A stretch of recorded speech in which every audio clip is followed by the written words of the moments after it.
Nou vandag skop ons nuwe reeks af, Relation Slips. Nou ek weet nie wie van julle is lief vir ijskaats nie, maar ek hou glad nie van ijskaats nie, want ek val myself gewoonlik simpel. Om te dink dat daai dun ystertjie my op die ys moet hou, en wanneer ek val, breek ek gewoonlik 'n heupbeen of 'n neus staan skeef, ek geniet dit nie.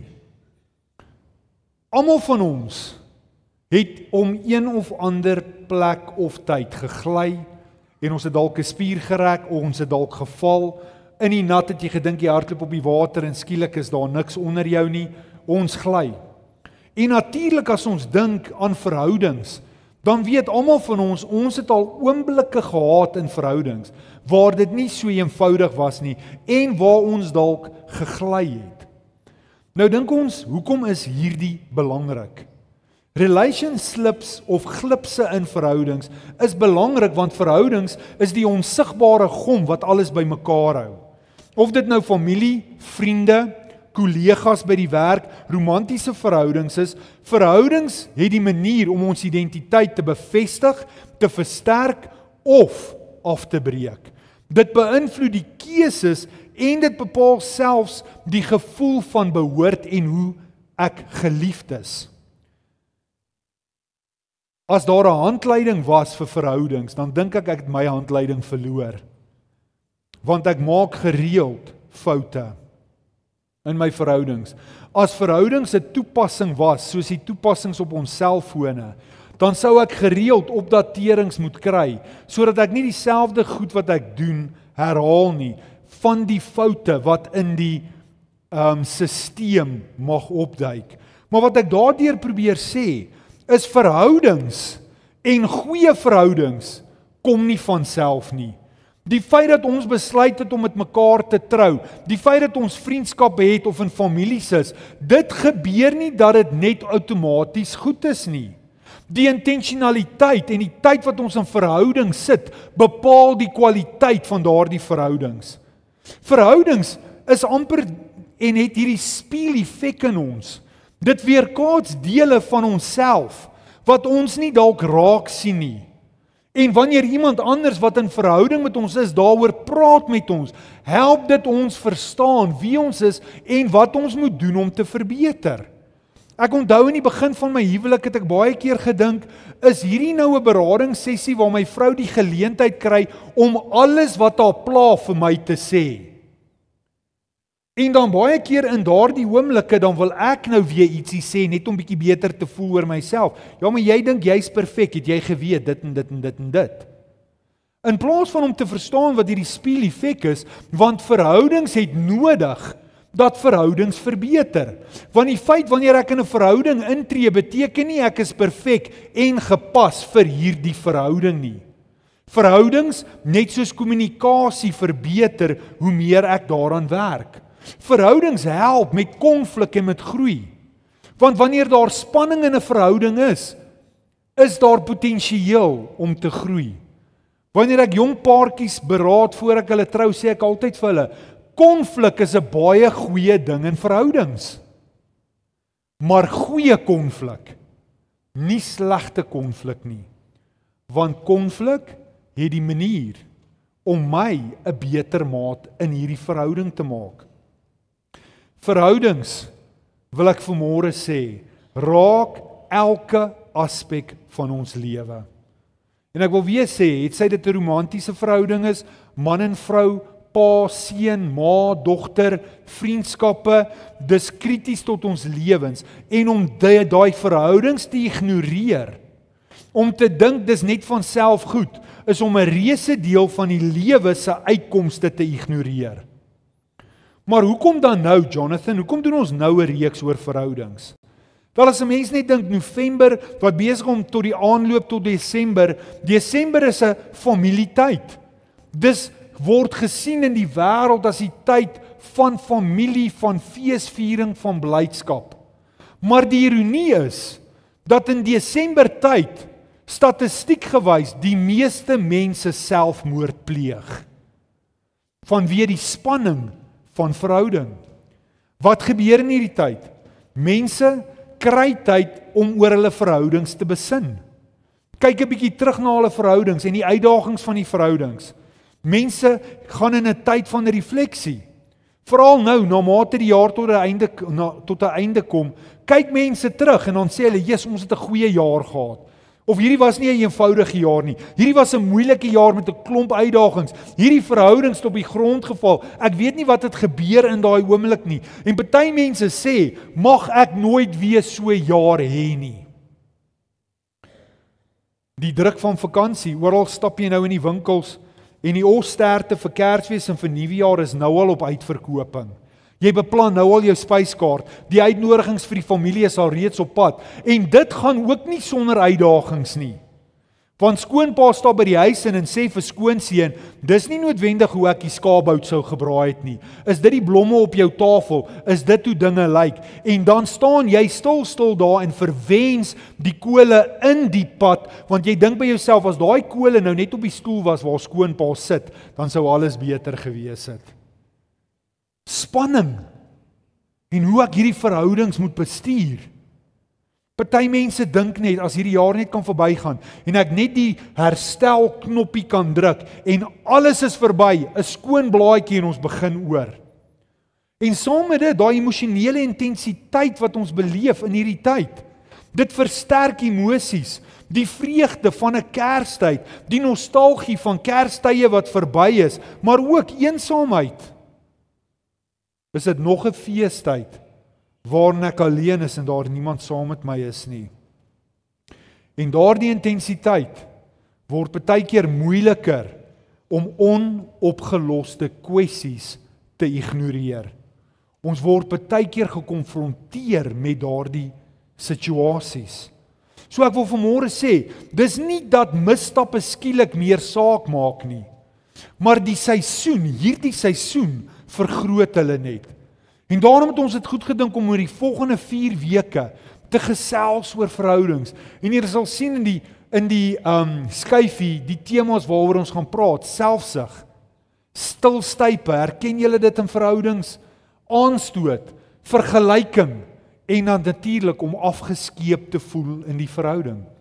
En vandag wil ek die reeks afskop, om, dink ek, oor een van die mees gevaarlikste karaktereienskappe wat sy kop kan uitsteek in verhoudings, selfsug.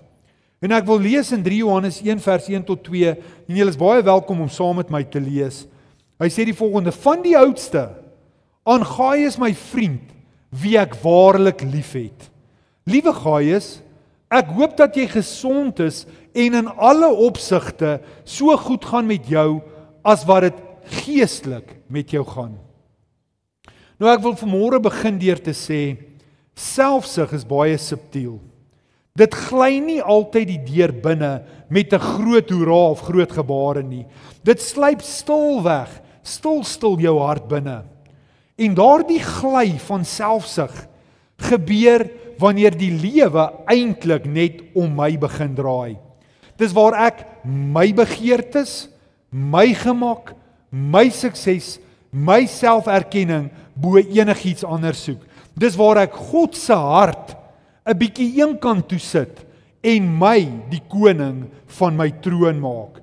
Maar Johannes kom en hy skryf hier en hy sê ek wil hê dit moet met jou goed gaan finansiëel, ek wil hê dit moet met jou goed gaan fisies, maar bovenal wil ek hê dit moet met jou geestelik goed gaan. En dan daag hy hom uit om te sê, jou geestelike verwysing word die middelpunt van hoe jou finansiëel en liggaamlike gesondheid bestuur word, vanuit jou gees.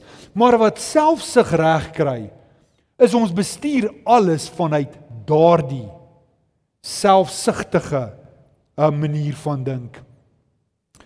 As 'n mens dink hoe selfsug ontstaan, dan moet ons nommer 1 sê ons lewe in 'n gebroke wêreld. Die mens in die tuin van Eden het uit selfsug gekies dit wat hulle wou gehad het. Christus het gekom en dit herstel, maar nog steeds het ons konstant daardie druk en daardie trek om selfsugtig op te tree. Romeine 17 vers 18 kom ons sê, want ek weet dat dit in my, dit wil sê in my vlees, in niks goeds woon nie. Want om te wil is by my aanwesig, maar om God goed te doen, dit vind ek nie. Hoekom?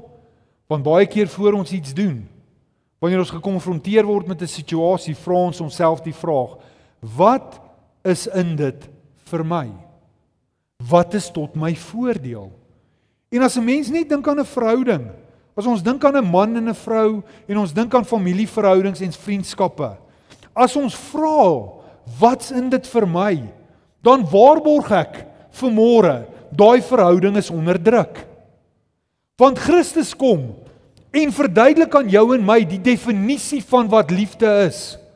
En sy liefdesuitdrukking was selfopofferend en selfafleggend. Hy het alles gegee. Hy het die koning van die konings kom ry op 'n donkie in.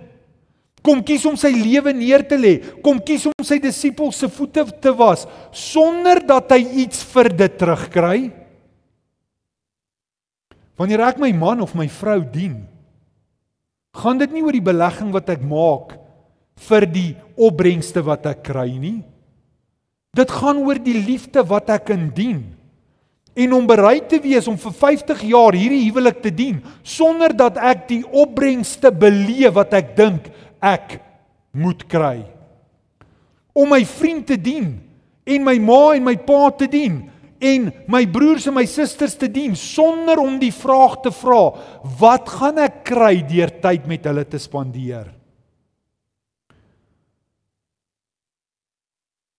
Ek dink nog 'n groot ding van selfsug, wat selfsug veroorsaak is vrees en onsekerheid.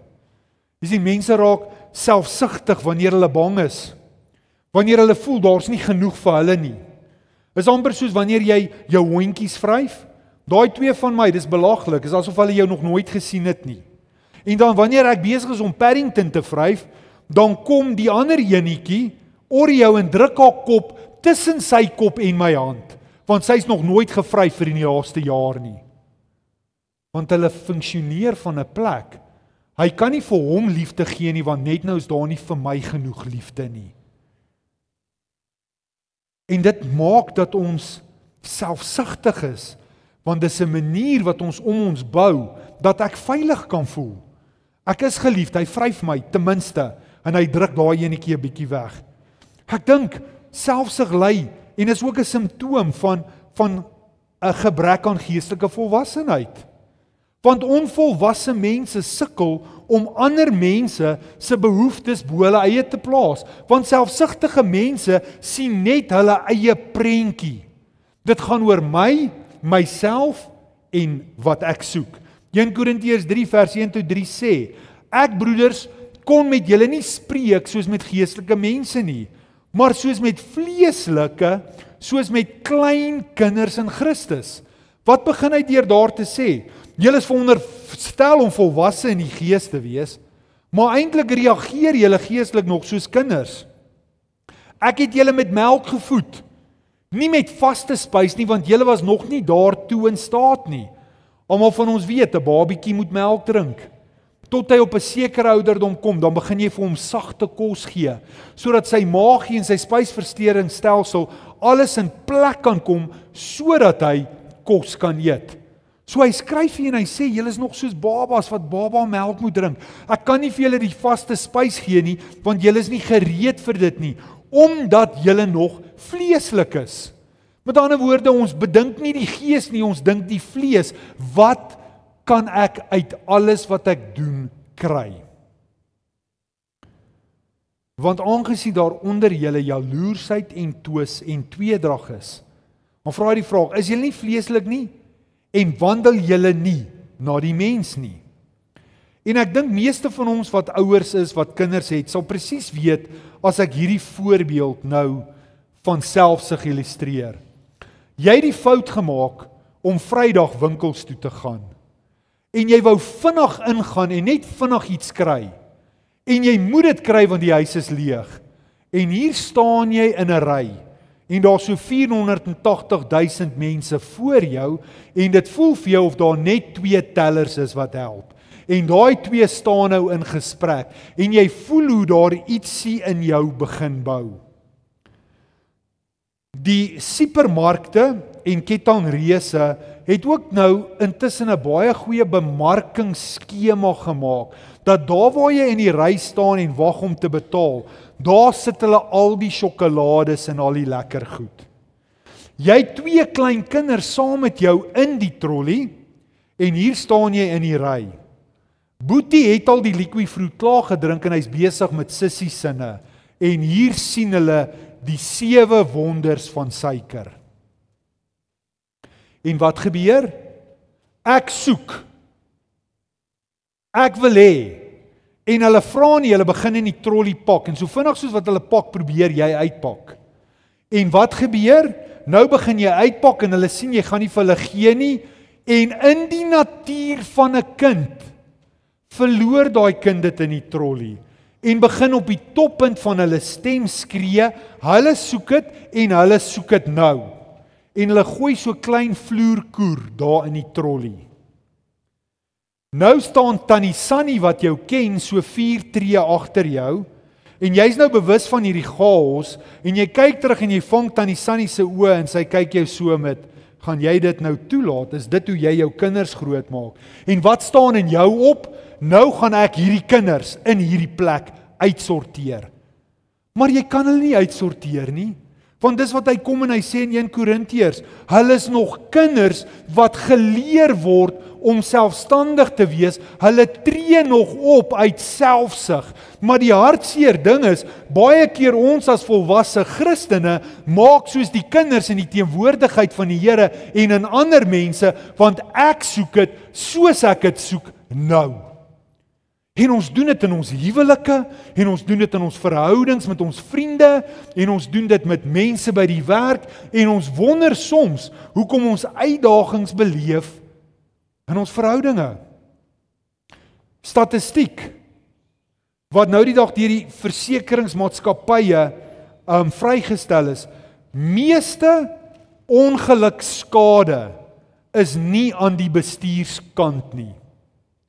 Want die bestuurder se instink wanneer daar 'n ongeluk is om homself te beskerm en weg te draai van die gevaar. Meeste skade. So inherent is dit iets wat ek en jy konstant teen moet beklei. Is hierdie gevoel van selfsug. Ek verdien dit. Ek is trots in wie ek is trots in wie ek doen, ek werk hard, ek speel hard, ek doen alles hard, ek verdien dit. Ek verdien beter. Hoeveel keer hoor ons daai taal in verhoudings? Ek verdien beter as hoe jy my behandel. Ek soek dit so. Of jy sê nie genoeg vir my, jy's lief vir my nie. Jou baas sê nie genoeg vir my, jy werk hard nie. En as hy dit nie vir my gaan doen nie, voel ek nie. Ek. Spreuke 16 vers 18 kom en sê, trotsheid kom voor die verbreeking, en hoogmoed kom voor die val. Selfsug en trots maak die eie ek groter as die wil van die Here. En wanneer ek en jy kies om te lewe met 'n visie van die eie ek, verminder ons die koninkryksvisie van die Here in ons lewe. Sy plan vir jou en my is dat hy op die troonkamer van ons hart sal sit, en dat hy ons lewe sal bestuur, en dat ons sal sien en dink en praat soos wat hy praat. Wanneer hy na mense kyk, dat ons nie mense as kommoditeite sal sien, wat my kan kry by die plek waar ek wil wees nie, maar eerder sal sien as mense wat hy wil hê, ek moet bedien met liefde, sodat hulle kan voel, hulle is geliefd. En dit is 'n ander manier van lewe. Dit is 'n ander manier van lewe in my verhouding met my vrou, met my man, met my kinders, met my familie, waar die gesindheid van, hoe dien ek jou? Hoe maak ek dit vir jou beter? En ek wil vanmôre weer, en ek het dit in die begin gesê, maar ek wil by ons pleit vanmôre. Ons kan nie terugsit en dink ons verhoudings gaan goed wees nie. Ons moet onsself die vraag vra, wat doen ons om ons verhoudings beter te maak? En daarom deur die jaar het ons gereeld huweliksbelegging. Weer in Februarie het ons eerste een, waar ons kan kom hoor oor hoe ons verhoudings kan beter maak. Vandag nog, na 25 plus jare getroud met Sunay, maak ek nog dom foute. Sê ek partykeer nog dom goed. Maar ons is konstant in 'n proses om daai verhoudings beter te maak. As ouer, toe ek hierdie seuns het, is daar nie 'n handleiding wat sê volg stap 1 tot 10 om hulle goeie kinders te maak nie. Ek het baie foute gemaak. Maar deur kursusse by te woon, erken ek nie ek is stupid nie, maar ek erken my behoefte om 'n beter ouer of 'n beter huweliksmaat of 'n beter vriend te wees. Daarom gaan ek na sulke geleenthede toe, sodat ek my verhoudings kan beter maak. Ek's nie trots en dink ek het dit nie. Ek erken ek het die Here nodig in die bestuur van my verhoudings. En saam met dit die visie dat hy die middelpunt word van my wêreld en nie ek my eie wêreld dikteer nie. En dan wil ek ook sê, baie keer in konflik sal ons eerder uit selfsug aanval as wat iemand my aanval. Jy sien, wanneer ons in konflik is en ons die seer goeters of die leerlike goeters met mekaar deel, dan sal ek somme van die trant afgaan. En dan sal ek somme sê, ja, maar jy is so, en my maat my gewaarsku, en ek sien al die tekens. Hoekom? Want ek sal jou eerder seer maak, as wat ek met seer sit. Ek sal eerder hierdie geveg tot op die bloed oopkap, as wat ek beleef, ek is nou minderwaardig. Jy sien, pyn, onverwerkte trauma of seer, vat my na 'n plek van selfsug. En dan natuurlik, gierigheid, materiële fokus. Alles wat ek het is vir my. Alles wat ek doen, moet my bevoordeel. My geld, my sukses, my talente, my prioriteite gaan oor my. En baie kere dit ook te doen met die vergelyking met ander mense, nê. O, Koos het 'n nuwe bakkie, ek beter 'n plan maak. Ek kan nie laat Koos alleen by die skool inry met die nuwe bakkie nie. En dan doen ons goed wat ons nie kan bekostig nie, want ons wil onsself vergelyk met ander, want ons het hierdie selfsugtige manier van dink oor onsself, en as ons dit nie het nie, gaan dit nie met ons goed nie. Ek onthou toe ek en Sunay net getroud is. Ons is 'n jong paartjie, 26 en 24, in ons eerste gemeente in Boksburg. En ons het gebly in 'n meentuis wat 80 vierkante meter is. Dis letterlik 'n vierkant. Jy staan op uit die sitkamer uit, dan maak jy die deur oop van die badkamer. En dan sê in daai badkamer, as dit onstuimig is in daai badkamer, hoor almal in die meentuis die onstuimigheid in daai badkamer. Dan gaan kuier ons by ons gemeentelede. En dan's dit mense wat al 20 jaar op die pad is. Dan klim ons in die kar en ons sê vir mekaar, gaan ons ooit mooi goed hê? Gaan ons ooit 'n splinter nuwe leersitkamer stel hê en nie 'n derde generasie pass me down nie?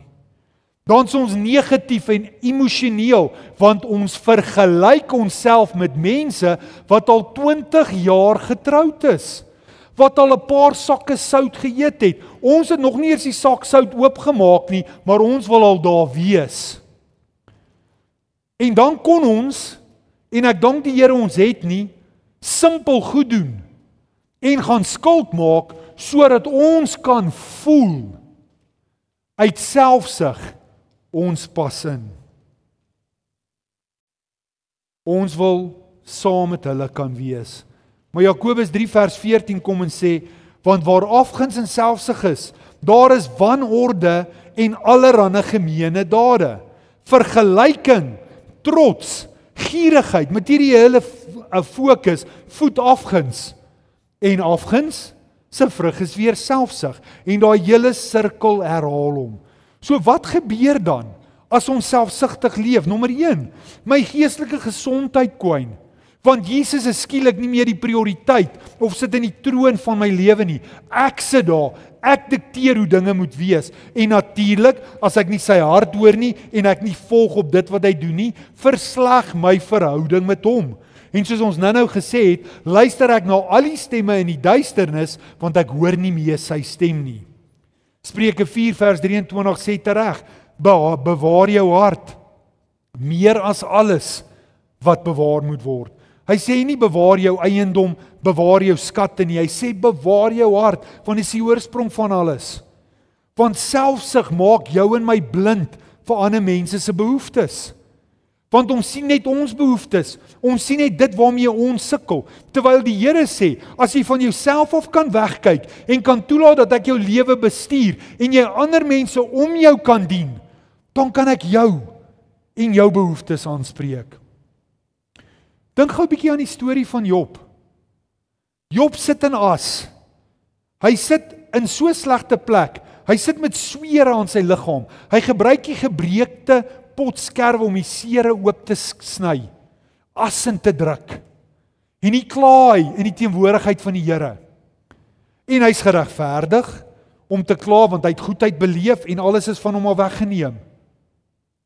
En dan stry hy met die Here oor hierdie goed in sy selfsug. En dan sê die Here vir hom, het jy die donder weer gemaak, my vriend? Hou jy hierdie wêreld bymekaar? Nee, bly stil. Dis wat die Here vir hom sê.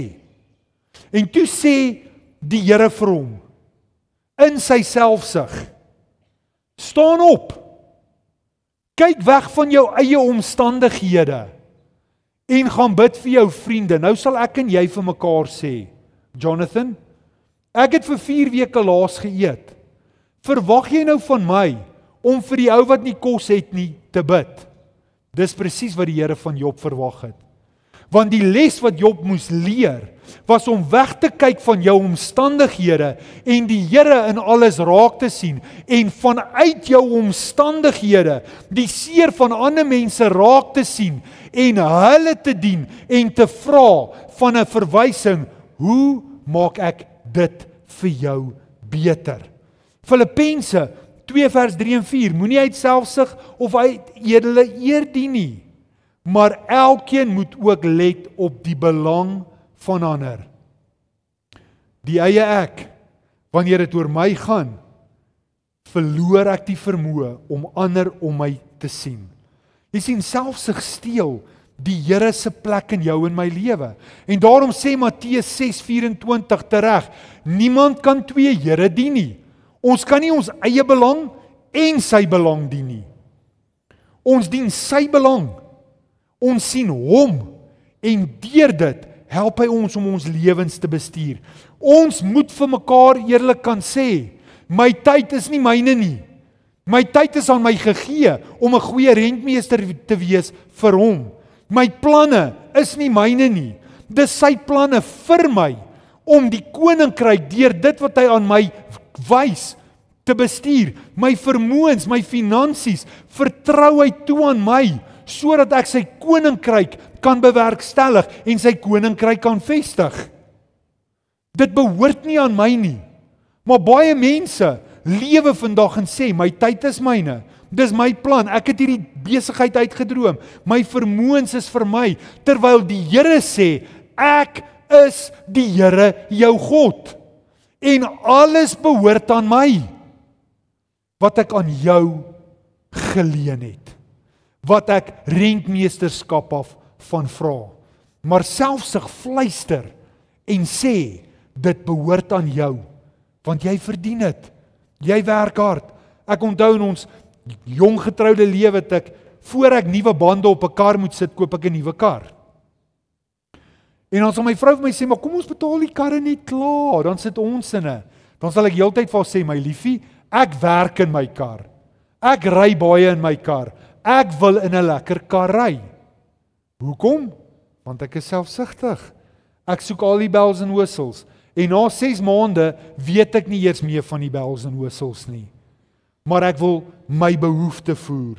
So hoe beveg ons dan selfsugtigheid? Filippense 2 vers 5 en 8 sê, hierdie gesindheid moet ook in julle wees, wat ook in Christus Jesus was. Hy wat in die gestalte van God was, het dit geen roof geag om aan God gelyk te wees nie, maar het homself ontledig van gestalte van 'n diensknegt aan te neem en aan die mense gelyk geword en in gedaante gevind as 'n mens. Hy het homself verneder deur gehoorsaam te word tot die dood, ja, tot die dood van die kruis. Ek wil vanmôre sê, die medisyne, die geneesmiddel vir selfsug, is Jesus se voorbeeld van selfopofferende liefde. Jesus het vir jou en my die maatstaf kom toon oor hoe ons in verhoudings moet funksioneer. Jesus het homself ontledig, die koning van die konings, kom aarde toe om te kom dien. Nie om gedien te word nie, nie om geprys te word nie, maar om te kom dien. Hy het homself as min geag. Hy het almal om hom eerste gestel. En hy het alles gegee, toe daar geen terugdividende was nie. En die vraag wat ek en jy mee gekonfronteer word vandag, is hoe bestuur ons verhoudings?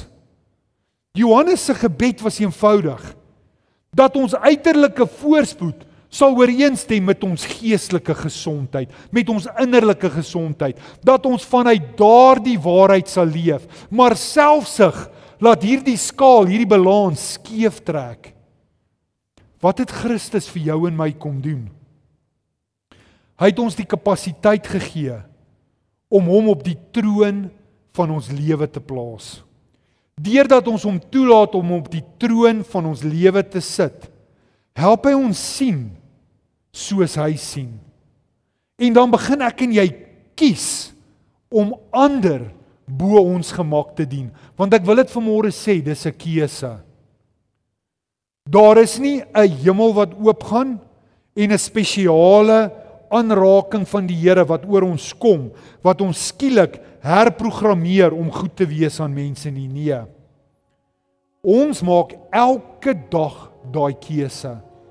En ek wil jou aanmoedig, wanneer jy môreoggend opstaan, die vraag te vra, Here, hoe kan ek vandag die mense in my invloedssfeer dien? Dit begin dalk in jou huis, deur vir jou huweliksmaat 'n koppie koffie te maak, of die garage deur te gaan oopmaak en die kar uit te trek en die engine so lank warm te laat loop. Dit beteken om dalk die kosblik wat hulle vergeet het by die huis te vat. Dit beteken dalk om by die werk iemand vriendelik te groet, wat ook al die scenario is. Maar Here, hoe kan ek vandag uitgaan en dien en nie die vraag vra, hoe kan almal my dien nie? Hoe kan ek, Here, u koninkryk bo my eie koninkryk stel? Hoe kan ek vandag my tyd, my talente, my vermoëns beskikbaar stel? Want ek wil ons vanmôre waarborg. Selfs 'n groei wanneer die vlees regeer, wanneer vrees heers, wanneer trots oorheers en wanneer geestelike volwassenheid ontbreek. Maar as ek en jy hierdie vraag kan vra, belyn ons onsself met selfloosheid, met opoffering, want waar hy op ons troon sit, waar ons toelaat dat hy ons karakter vorm, bou hy sy koninkryk. Bou hy sy koninkryk. En word ek en jy die middel van hoe sy koninkryk gebou word. Here, hoe kan ek my verhoudings beter bestuur en beter dien? En ek wil jou nooi om vir 'n oomblik saam met my net jou oë te sluit. En terwyl jou oë gesluit is, hier is 'n baie persoonlike oomblik. Wil ek jou uitdaag en jou vra, as jy dalk hier vanmôre is en jy het die voorreg om getrou te wees, hoe bestuur jy daai verhouding? Dalk sit jy hier en jy is op pad om te trou, of jy's hier saam met jou ouers en jy's hier saam met jou familie. Hoe kan ek hierdie verhouding beter maak? Nie beter verwag van my maat of van my familielid of van my vriend nie, of my verloofde nie. Nee, wat kan ek doen om dit beter te maak? Al beteken dit, daar is nie opbrengs op die belegging nie. Want liefde beteken, ek sal aanhou saai en ek sal aanhou doen tot die voordeel van die wat ek in verhouding mee is. En ek wil regtig bid dat jy vanmôre sal toelaat dat die Heilige Gees dit vir jou wys. Dalk moet ons vanmôre as kinders nie wag vir ons ouers om ons te bel nie, maar dalk vandag die telefoon op te tel en te sê, ma en pa, hoe gaan dit met julle? Ons het lanklaas gepraat. Dalk nie te wag dat iemand anders se verhouding herstel nie, maar dat ek die verhouding sal herstel, want ek vra die vraag, hoe kan ek hierdie verhouding dien? En Heilige Gees, terwyl ons vanmôre hier is, en die wêreld ons baie keer in 'n rigting indruk waar ons eie belang wil dien, wil ek vanmôre vra dat U ons sal help, soos U nou al reeds kom en uitlig in ons harte, wat ons kan doen om ons verhoudings beter te bestuur. Help ons om vandag selfsug op te slaan, deur vandag te erken, ons het nodig, Here, dat U ons help om ons verhoudings goed te bestuur. Dat ons vanmôre erken, ons moet intentioneel aan ons verhoudings werk, sodat ons verhoudings hemel op aarde kan beleef. In ons huwelike, met ons kinders, met alles wat ons doen in ons vriendskappe, dat ons die gesindheid van Jesus sal aantrek. En elke dag die keuse sal maak om mense om ons te dien. En ek eer U daarvoor in Jesus se mooi naam.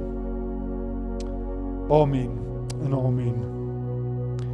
En net voor ek gaan oorgee aan JD, wil ek 'n skrifgedeelte voorhou, terwyl ons gereed maak om rentmeesters te wees, te gee van ons tiendes en ons offerandes. Psalm 24 vers 1 sê, die aarde en alles wat daarop is, die wêreld en die wat daar woon, alles behoort aan die Here. En as ek en jy vanmôre sê, ons is uitverkoop aan die Here, dan beteken dit, alles wat ek is, waaroor ek droom, waarheen ek gaan, wat ek het, alles behoort aan Hom. En dis geleen aan my en jou om goeie rentmeesters daarvan te wees. En wanneer ek en jy vanmôre kies om te gee, om ons tiendes te gee, om die werk van die Here te finansier, kom ons en per implikasie erken ons deur hierdie aksie, Here, dis nie myne nie, dis wat U aan my gegee het, wat ek teruggee, en ek kruisig die selfsug in my lewe, om te voel, alles behoort aan my. En Here, dankie vir die voorreg, vir hierdie aksie, hierdie praktiese aksie, wat ons kan kies om selfsug te kruisig, waar ons kan kom deur die handeling en kom sê, Here, ons weet, alles wat ons is, wat ons nog gaan doen, wat ons nog gaan bereik, wat ons het, alles behoort aan U. En ek kom en ek kies vanmôre, om deur hierdie aksie myself, my selfsug, my planne, my drome neer te lê en te sê, Here, U is in beheer, en ek loof en ek prys U deur hierdie aksie in Jesus naam. Amen.